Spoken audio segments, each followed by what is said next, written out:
ఓం సమర్థ సద్గురు శ్రీ సాయినాథాయ నమః. జార్జ్ కాట్లిన్చే బుద్ధ ప్రశంస. జార్జ్ కాట్లిన్ సామ్యవాద భావాలు గల పాశ్చాత్య ప్రముఖుడు, ప్రసిద్ధ రచయిత. సాయుధ విప్లవంతోనూ రక్తపాతంతోనూ మలినమైపోయిన పాశ్చాత్య ప్రపంచాన్ని విడిచిపెట్టి అహింసాత్మకమైన విశ్వ శ్రేయోవిధానాన్ని గ్రహించాలి అన్న అభిలాషతో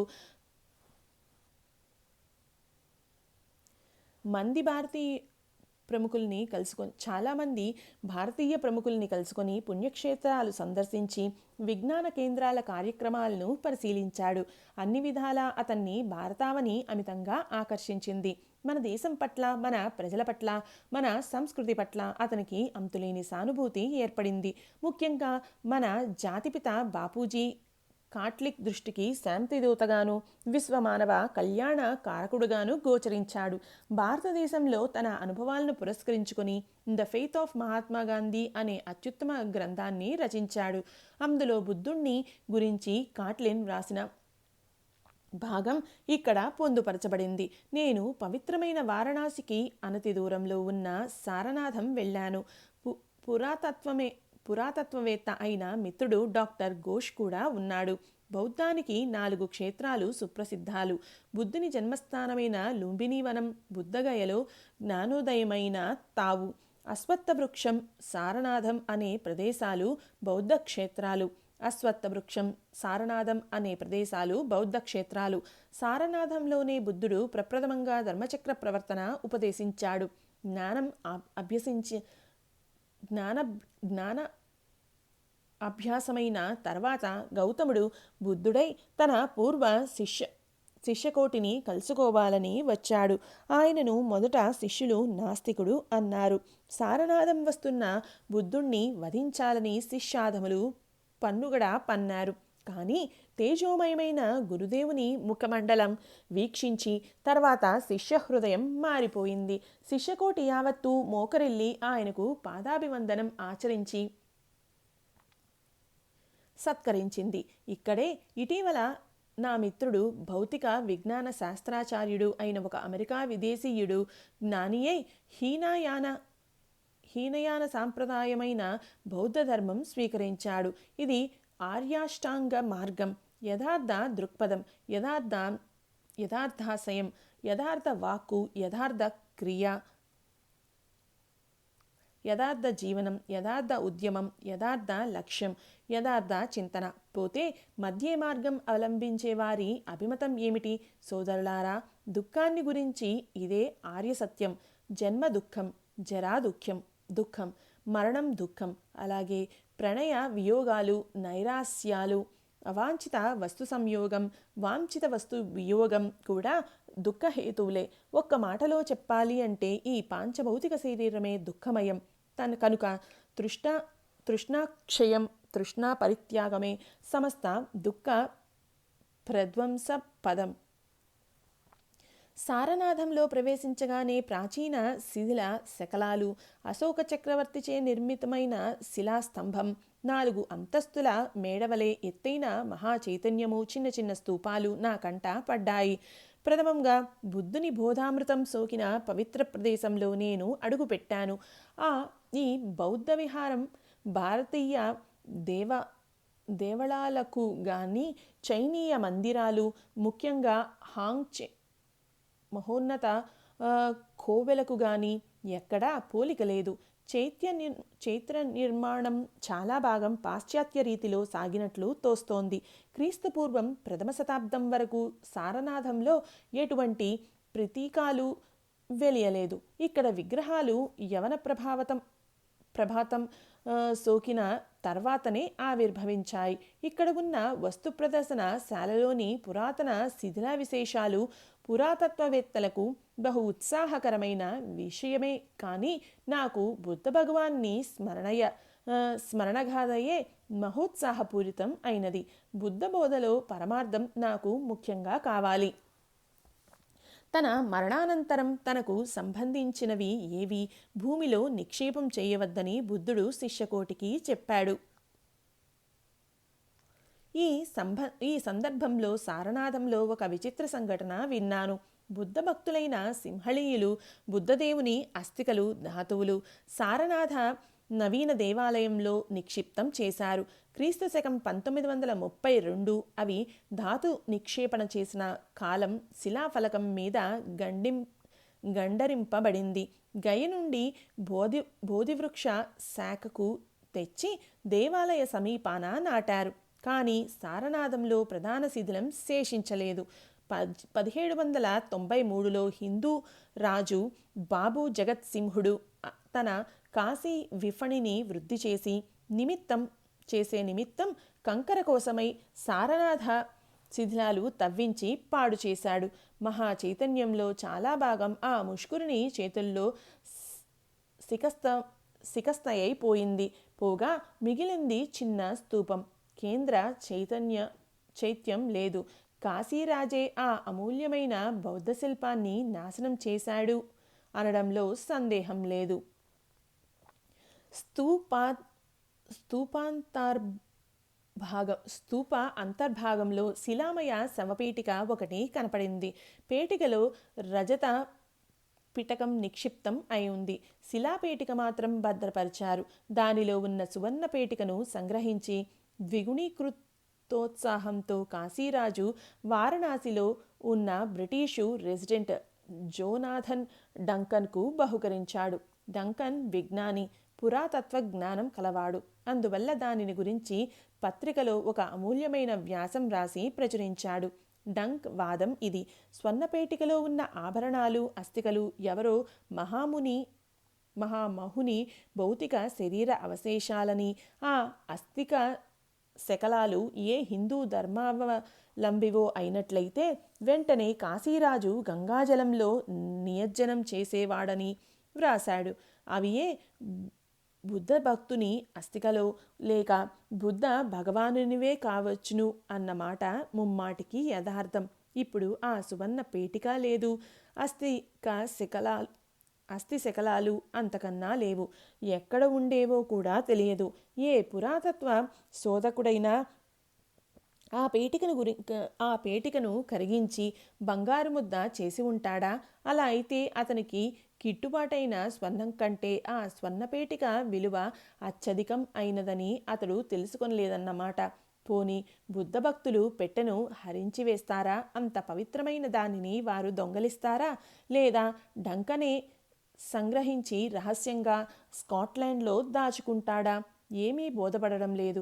కాశీలో బుద్ధధాతు నిక్షిప్తమైన ఆ పవిత్ర స్వర్ణపేటిక పోయిన సంగతే ఎవరికి పట్టినట్లు తోచదు. బంగారం ఏ చోరులను ఆకర్షించిందని నా మిత్రులు తేలికగా అనేసి ఊరుకుంటారు. కానీ చౌర్యంగా సంగతి ఎక్కడా వ్రాయబడలేదు. క్రీస్తు పూర్వం 6వ శతాబ్దంలో శ్రావణ పూర్ణిమ నాటి సంజవేళ సుమారు 7 గంటలకు బుద్ధ భగవానుడు కాశీ నుంచి సారనాథం పాదచారిగా వెళ్ళాడు అని చరిత్ర చెప్తుంది. అక్కడ మాధ్యమిక మార్గమనే అష్టాంగ మార్గాన్ని ఉపదేశించాడు. గురూపదేశం గాని సాక్షాత్కారం గాని మోక్షానికి అవసరం లేదని ఆయన చెప్పాడు. ఆత్మ శాశ్వతత్వాన్ని గురించి, యజ్ఞయాగాదులు నిరుపయోగత్వాన్ని గురించి శృతివాక్యాలు ఆధారాలుగా ఉన్నాయి. కర్మకాండ నిర్వాణానికి తోడ్పడదని ఆయన వాదం.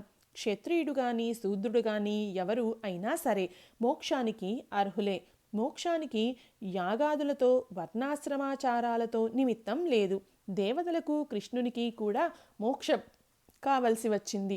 ఆనాడు కేవలం వ్యక్తిగతమైన వర్ణాశ్రమాచార విరుద్ధమైన నాస్తికవాదమై బౌద్ధం విలక్షణమైన తార్కిక పదాన్ని ఏర్పరిచింది. నాటి ఆచార్య శంకరుని వలె, నేటి మహాత్మాగాంధీ వలె హిందువులకు గౌతముడు ధర్మ సంస్కర్త. క్రీస్తు శకం 8వ శతాబ్దంలో శంకరుడు మహాయాన బౌద్ధతత్వం మాదిరిగానే సనాతన మాయా సిద్ధాంతం నిర్ధారణ చేశారు. దానితో భారతదేశంలో బౌద్ధానికి క్రమేణా స్థాపన లేకుండా పోయింది. బౌద్ధం మహాయానమై హిందూ సంస్కృతిలో లీనమైంది. బుద్ధదేవుడు దేవతారాధనాన్ని అంగీకరించనే లేదు. అందుచేతనే శిష్యకోటి కూడా ఆయనకు దేవత్వాన్ని ఆపాదించి పూజించలేదు. విద్వాంసులు నిర్వాణం అంటే ఏమిటని తర్క వితర్కాలలోకి దిగి భిన్న రీతుల్లో సిద్ధాంతాలు చేశారు. నిర్వాణం ఏ గురుదేవత యొక్క కటాక్షము లేకుండగానే శూన్యతానుభవమే అవుతుందా? మహాయాన బౌద్ధంలో నాగార్జునాచార్యుల వారి మాధ్యమిక వాద ప్రకారం బౌద్ధులు మాయను పరబ్రహ్మను అంగీకరిస్తారు. శంకరాద్వైతుల వలె హీనయానం క్రమేణా పరివర్తితమై హిందూ వేదాంత మార్గాన్ని అనుసరించింది. దానితో బుద్ధారాధన బయలుదేరింది. అవతారాలలో బుద్ధుణ్ణి చేర్చారు. క్రమంగా బౌద్ధ శిల్పం వివిధ రీతుల్లో వికాసం పొందింది. చైనాలో మహాయాన బౌద్ధ ప్రభావం వల్ల సహజమైన దేశీయ సంస్కృతి మారిపోయింది. బౌద్ధ ప్రభావానికి పూర్వం చైనీయులు వ్యావహారిక సత్యాన్ని మాత్రమే అంగీకరించిన భౌతికవాదులు. మహాయాన సంపర్కం వల్ల వారు భారతీయ దృక్పథమైన ఆ ముష్మిక శీలాన్ని అలవర్చుకున్నారు. బుద్ధ భగవానుడు స్టోయికుల వలె జాతి కుల విచక్షణ లేకుండా జిజ్ఞాసులైన ప్రజలందరకు బోధ చేశాడు. నిర్వాణం మానవ జీవిత గమ్యం అంటే హిందూ ధర్మంలో పరబ్రహ్మానుభవం వంటిదే ఈ నిర్వాణం. టిబెట్లోనూ చైనాలోనూ లామాలు అయోమయంగా ఈ తత్వమే ఉపదేశిస్తారు. బుద్ధుడు త్యాగంలో నిష్కామ కర్మలో మోక్షం ఉన్నది అన్నాడు. సారనాథ దేవాలయం గురించి 7వ శతాబ్దంలో చైనా యాత్రికుడు సమగ్రంగా వర్ణించాడు. అంతవరకు విహార శిల్పం ఉజ్వలంగానే ఉన్నది. కానీ 12వ శతాబ్దిలో ముసల్మానులు దేవాలయ శిల్పాన్ని ధ్వంసం చేసి నట్లు నేను తెలుసుకున్నాను. ఏదో వివాదం ఉన్నప్పటికీ ప్రబల సాక్ష్యం నాకు కనబడుతోంది. ప్రాచీన శిలాస్తంభం మీద వ్రాసిన లిపి ఇలా ఉన్నది: దేవానాం ప్రియుడైన అశోకుడు శాసిస్తున్నాడు. రాజశాసనం ఇది. సోదర భిక్షువుల కూటంలో చీలికలు కలిగించే వాళ్ళు సంఘం నుంచి బహిష్కృతులవుతారు. వారు కాషాయంబరం ధరించరాదు. ఈ శాసనానికి దగ్గరగానే మరొక శిలాశాసనంలో సహజియాన శాఖ వారిది అని ఉల్లేఖించబడింది.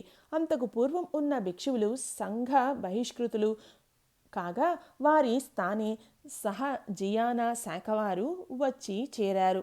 భారతీయ నాగరికత గోపూజలోని ఘనతను వివరించినా నాకు అంగీకారం కాదు. సర్వైక్యత గోపూజలో ఉంటే ఉండవచ్చు, కానీ ప్రత్యేక పదార్థాలకు భారతీయులు విలువనివ్వరు. జీవనానికి విలువ ఇవ్వడం, గౌరవించడం తప్పదు. అయితే అది చాలా మూల్యాలలో ఒకటి మాత్రమే. బుద్ధుడు గోపూజ చేయలేదు, అయినా ఆయన జీవన సర్వైక్యతను గ్రహించాడు. ఆ సర్వైక్యత హేతు ప్రభావం అయినదే. అయితే ఐక్యత కేవలం సత్యం కాదు. అది గ్రహించినంత మాత్రాన మోక్షం శాంతి కలుగవు. బుద్ధుని వంటి పరిత్యాగికి విశ్వనాథుడు ఎదురుచుక్క. సారనాథంలో మూలగంధ కుటీ విహారంలో మారుని నాట్యకత్తెలు బుద్ధుణ్ణి మోహ ప్రలోభంగా చేయాలని యత్నిస్తూ నగ్నంగా నృత్యం చేసి వృద్ధ వనితలు అవుతారు. వర్ణాశ్రమాచారులు కర్మకలాపాలు మాయ. అటువంటి మాయావరణాన్ని ఛేదించిన వాడే బుద్ధుడు.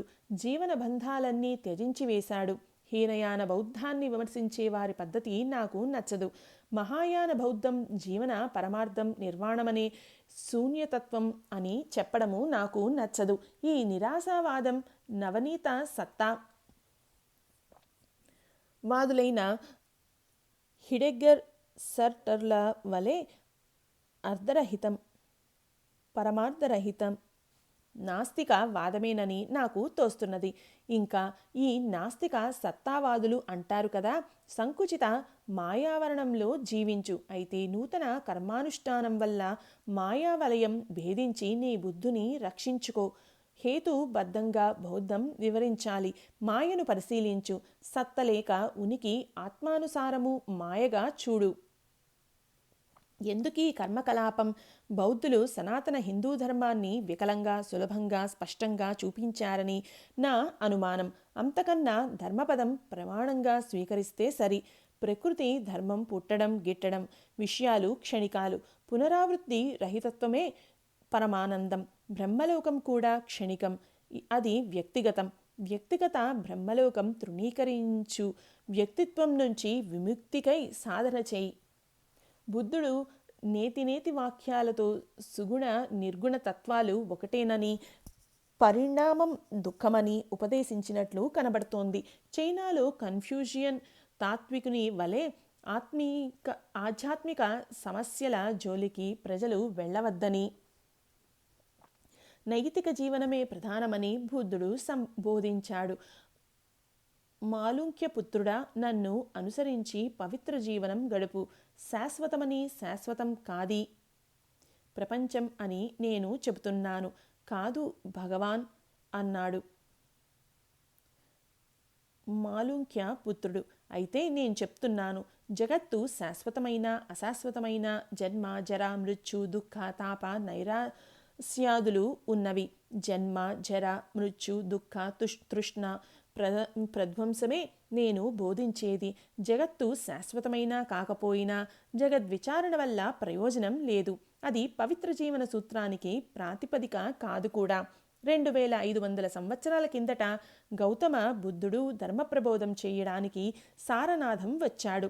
సరిగ్గా అక్కడే నేను ఇప్పుడు నిలబడ్డాను. విశ్వమానవ కోటిలో 4వ వంతు ఆయన శిష్య పరంపర. శిష్యకోటి క్రమంగా అవినీతి మార్గాన్ని అనుసరించారు. పెకింగ్లో పండితులు నాతో అన్నారు, బుద్ధుడు ప్రజలకు ఆముష్మిక చింత కలిగించాడు అని. ఆయన యథార్థంగా చేసిన ఉపదేశం ఏది? ఈ ప్రశ్నకు సమాధానం ఇయ్యడానికి యావజ్జీవనం నేను బౌద్ధ విద్వాంసుణ్ణి కానుగాని కేవలం యాత్రికుడనై బుద్ధ వచనాలను అనుభవపరంగా గ్రహిస్తాను. శూన్యమని చెప్పే పరతత్వంతో తాదాత్మ్యం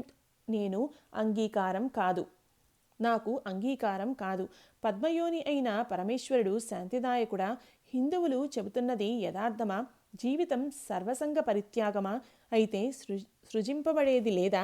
లేకపోతే ఎందుకు ఈ జీవన పోరాటం? భిన్న భిన్న చిత్రవర్ణాశ్రమవలిత కోణాల నుంచి జీవనరత్నకాంతును పరిశీలించడంలో పరమార్థం ఏమీ లేదా?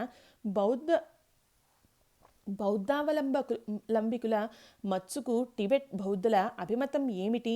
నాకు మార్గదర్శిగా ఉన్న ఘోష్ అన్నాడు, టిబెట్ గిరికందరాలలో బౌద్ధులు తాంత్రికోపాసన చేస్తారట.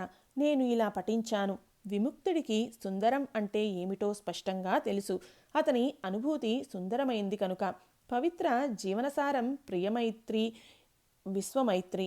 సోదరులారా, సద్వస్తువును చూసి భయపడకూడదు. సద్వస్తువు ఆనంద పర్యాయ పదం. అది అత్యంత ప్రీతిదాయకం. నాకై నిరీక్షించేవాళ్ళు రోగులను కనిపెట్టుకొనండి.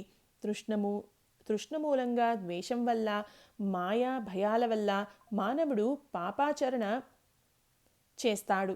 పరివ్రాజకుడు మానవులతో అభిమాన బంధాలు ఏర్పరచుకొనడు. కామాది ప్రలోభాలకు అతీతుడైన విరాగి ఎవరితోనూ వాగ్వాదం చెయ్యడు. సోదరులారా, లోకంతో పోట్లాడను, లోకమే నాతో పోట్లాడుతుంది. ధర్మోపదేష్ట లోకులతో వివాద పడదు. ద్వేషంతో సమసిపోదు. ద్వేషరాహిత్యం వల్ల ద్వేషం సమసిపోతుంది. అది ప్రాచీన ధర్మసూత్రం. ఆ రీతిగా సాధకుడైన సోదరుడు బాహ్యాభ్యంతరాలలో మనననిధి ధ్యాసలు చేస్తాడు. ప్రాపంచిక విషయాలను ఆశించడు. ఈ సారనాథంలోనే బుద్ధుడు ధర్మచక్రం ప్రవర్తింపచేశాడు. ఆనందంలో ఉద్వేగం లేదని, ఆ దేశాంతమని, శివంకరమని, తృష్ణోక్షయంతో నిర్వాణ ప్రాప్తి అని ఆయన ఉపదేశించాడు. విషయాలకు మానవుడు దూరమై అనాసక్తుడై సత్కర్మాచరణల్లో శాంతుడై దాంతుడై ఉండాలి. సాధకుడు అహింసను అలవర్చుకోవాలి. సదృష్టి నిస్సంగత్వం మీదను, రాగద్వేష రాహిత్యం మీదను, విరక్తి మీదను ఆధారపడింది. ఇది బుద్ధిపూర్వక స్వకీయ నాశనానికి, ఇంద్రియ లాలసకు మధ్య మార్గం. స్వీయ నాశన విషయం తప్ప మిగతా బౌద్ధ సిద్ధాంతం యావత్తూ జైన సిద్ధాంతం వలనే ఉన్నది. గాంధీ గారి తల్లి జైన మతస్థురాలుగానే ఉండేది. జర్మన్ కవి సామ్రాట్ గేధే రాసిన ఫాస్టు పద్యనాటకంలో మెఫిస్టోఫిలిస్తో ఫాస్టు అంటాడు, సమస్తానికి మూల్యం శూన్యం అని. బుద్ధుడు సిద్ధాంతం చేశాడే గాని తోసి రాజనలేదు. ఆయన సర్వసంగ పరిత్యాగానికి, అనాసక్తికి ప్రాధాన్యం ఇస్తూ అష్టాంగ మార్గాన్ని ఉపదేశించాడు. అయితే అన్నిటినీ సరిపెట్టుకునేవాడు నాతో ఇలా అన్నాడు: ఏమిటి విరక్తి, విశ్వమైత్రి, సర్వసంగ పరిత్యాగము, అనాసక్తి అన్నీ సుభాషితాలు. నీ శరీరం అన్యుల శరీరం వంటిది కాదు. ఏమిటి వ్రణంలాంటి జీవన ప్రవృత్తి? ఫలాభి సంధి రహితమైన కర్మయోగం ఏమిటి? నా కార్యసిద్ధి ఏమిటి? నా మహత్వాకాంక్ష తగ్గించుకొని గొర్రెవలే జీవించారా? కాషాయంబరధారులైన టిబెట్ సన్యాసులు ఓం మణి పద్మే హుం అని ఉపాసన చేస్తూ వారి మహత్వాకాంక్ష తగ్గించుకొనగలిగారా? ప్రవృత్తిని విసర్జించారా? నేను ఇలా సమాధానం ఇచ్చాను: యథార్థభావం కావలసిందే. కర్మాచరణలో యథార్థభావన ప్రబల శక్తిదాయకం. హనుమాన్ దేవాలయం పక్కగా కాశీలో నేను వెడుతున్నప్పుడు తదేకాలోచనలో ఉన్నాను. దేవాలయం మీద కోతులు గంతులు వేస్తూ పుష్కరిణి వైపు తిరుగుతున్నాయి. నానా రూపాలు కనపరుస్తూ కరాళ తాండవం చేసే కాశీమాతకు ఎదురుగా ఎన్నో కోతులు గంతులు వేస్తున్నాయి. కోతులకు సత్యానికి సంబంధం ఏమిటని మార్గదర్శిని అడిగాను. హిందూ ధర్మంలో బహు దేవతారాధన ఉన్నదని, హనుమంతుడు దాస్యభక్తికి తార్కాణం అని చెప్పాడు. వానరాలు ప్రయోజనం కనపడే నిరంతర మానవ ప్రవృత్తిని తెలియజేస్తున్నాయి. తథాగతుడు సత్యదృష్టి అయిన బుద్ధుడు మాత్రం ఆ ప్రవృత్తి చూడలేడు. నామరూపం నానావన్నికాస బలిత భాసలకు, ఈ కోతి గంతులకు అర్థం ఏమిటో నాకు అగమ్యగోచరంగా ఉన్నది. పై వ్యాసం వల్ల బుద్ధునిపై పాశ్చాత్య ప్రముఖులకు కూడా ఎటువంటి గౌరవభావం ఉన్నదో విసిదం అవుతోంది. ఇది పూర్తి గ్రంథం సమాప్తం. ఓం సమర్థ సద్గురు శ్రీ సాయినాథాయ నమః.